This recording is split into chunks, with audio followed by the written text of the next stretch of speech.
Reading through Paul's letter to the Colossians, we can see the reason for this letter. Paul doesn't write to them telling them they need to put on their big boy pants, and neither does he say to them, hey, time to grow up and get busy. Instead, the 6 verses of chapter 1, verses 9 through 14, are not telling these believers to do anything. Instead, they're explaining to them what Christ has done for them. Based upon this observation, I can see 2 very important truths as it relates to our spiritual maturity and our immaturity. First, the weaknesses of the church is to be found in far too many remaining baby Christians. Now, don't get me wrong. I like babies, but they aren't always pleasant to be around. Someone has well observed that babies are often a digestive apparatus with a loud noise at one end and no responsibility at the other. Babies are notoriously selfish and self-centered. They need to be. I think that description, unfortunately, can fit prolonged immaturity as Christians as well. Secondly, maturity happens when we emphasize what Christ has done for us and not emphasizing what we can do for Jesus. The immature believer's need isn't a list of things to do and don't to work on. What they need to do is realize what has already been done and is theirs in Christ.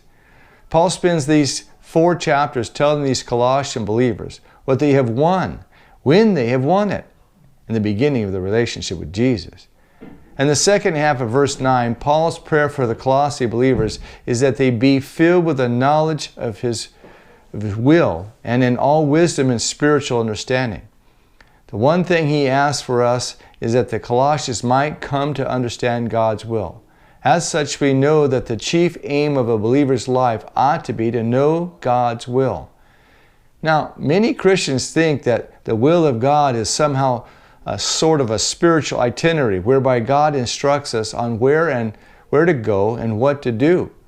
But the context is Paul is not speaking about direction. He's speaking about position. This is a very powerful truth as it is in the Christian life. Here it is. Who we are in Christ determines where we go in life. That means when you and I get lost, lose our direction, which sometimes we do, the way back is not trying to find our path. It's about rediscovering our identity in Christ. There's a spiritual truth that is close to what hippies used to say. I've got to go find myself. But the difference is you only find your true self in Christ, 2 Corinthians 5:17. And that tells us, if anyone is in Christ, he is a new creation. All things have passed away. Behold, all things have become new.